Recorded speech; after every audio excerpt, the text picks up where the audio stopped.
Hi everyone, it's Stephanie here and welcome back to another video. Today we're going to be creating two love theme cards, and these are kind of geared towards Valentine's Day, and I had kids in mind when I was creating them because we're going to create an interactive maze that we're going to include with the stamp design, and we're going to use these really cute images from the new Cute Chemists stamp set. So I picked out the boy and the girl image as well as the little grouping of hearts there, and what we're going to do is we're going to stamp these onto separate panels, and I'm going to put one of them on the left hand side and one on the right hand side. And the look I was kind of going for was to have the little cluster of stamped hearts kind of coming out of the beaker or the test tube, and then we're going to create the maze kind of above that.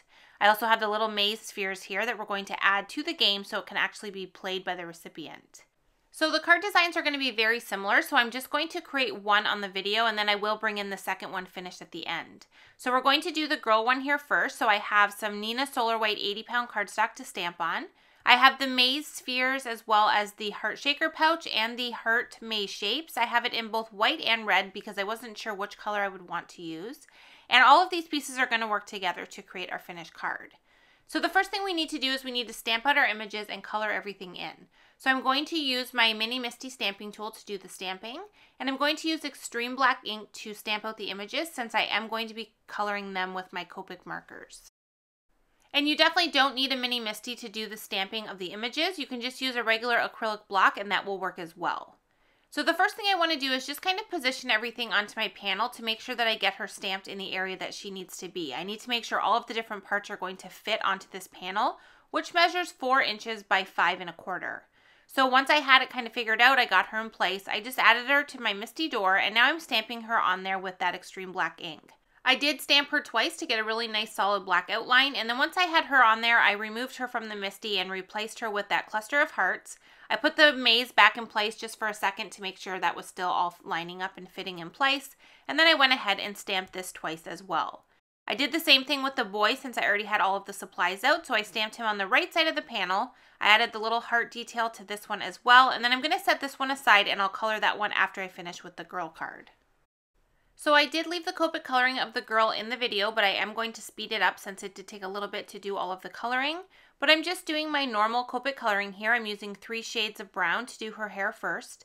My go-to color combination for hair is usually E55, E57, and E59 when I want it to be brown, but I couldn't find my E55 marker when I was coloring this, so I did swap it out for the E34, and that worked out just fine. It's very similar in color, and I was able to get a really nice blend for her hair.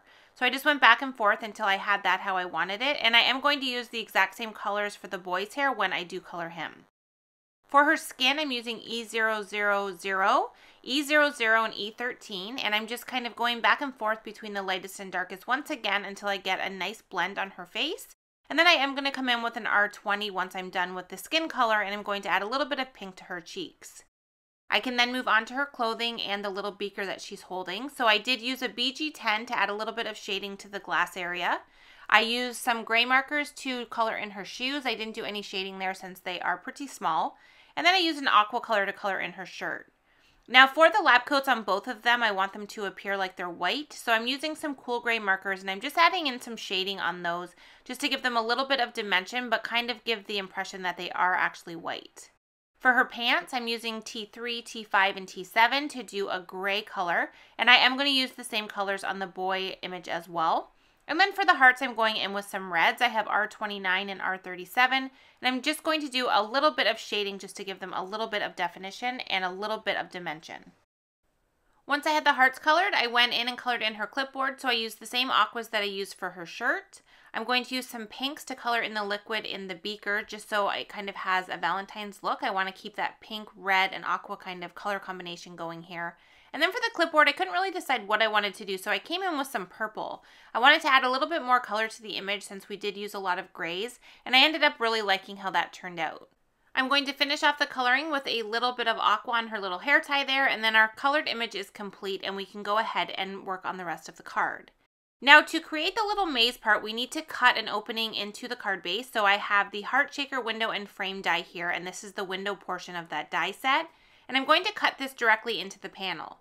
So I'm just kind of positioning it where I want it to go, and then I'm going to run that through my die cutting machine. And when I have that die cut, I can easily add that heart shaker pouch in there, which is going to hold our little maze game. Now, once we add the shaker pouch to the panel, though, we are going to have some dimension there. So I didn't want to try and stamp the sentiment once I had that shaker pouch in there. So I am going to do that first before we assemble the card. And since I did already do all of the stamping and coloring and die cutting, I don't want to mess up the sentiment stamping. So I am using my MISTI once again just to ensure that I get a nicely stamped impression. And I stamped the sentiment, "You make my beaker bubble." I think that is so cute, and I just love how it fits really nicely there beside the girl image.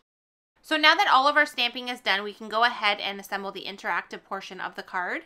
So the first thing I'm doing is I'm adding some score tape on the back of the panel all the way around that heart opening. This is what we're going to use to adhere the shaker pouch to the card.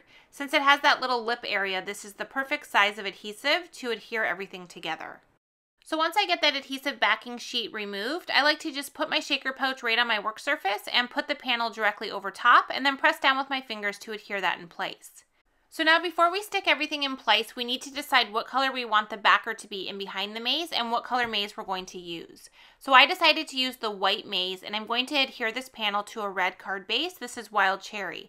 And since the card base is red, I don't need to add a backer to this piece. I can just use the actual card base as the backer. So what I like to do is I just put my little maze onto my card base. I put the little silver balls in there that is going to create the game. And then I just put the panel over top and kind of push it in place until I have it where I want it. And then I adhere everything down. I have the entire back of this panel covered in adhesive so that when I push down, everything is firmly attached to the card base and it locks our little maze piece inside of that shaker pouch. Okay, so we have finished our card, and now we have this really fun interactive game where we have the maze shape, but we've tied it into the design so it looks like everything goes together.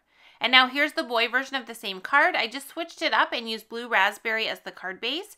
So I colored all of the hearts on this design with that same aqua color to kind of coordinate with the maze part.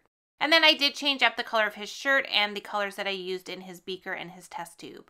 I also changed his sentiment, and I just cut the sentiment in half and layered it on top of one another to make it fit into the space. I hope this video gave you some ideas on ways that you can create some different interactive cards by combining some of your different MFT products. This would be a really great project for kids since you can kind of stamp out the images and let them do the coloring. And then you're also including this fun little maze game that they can give to their friends at school.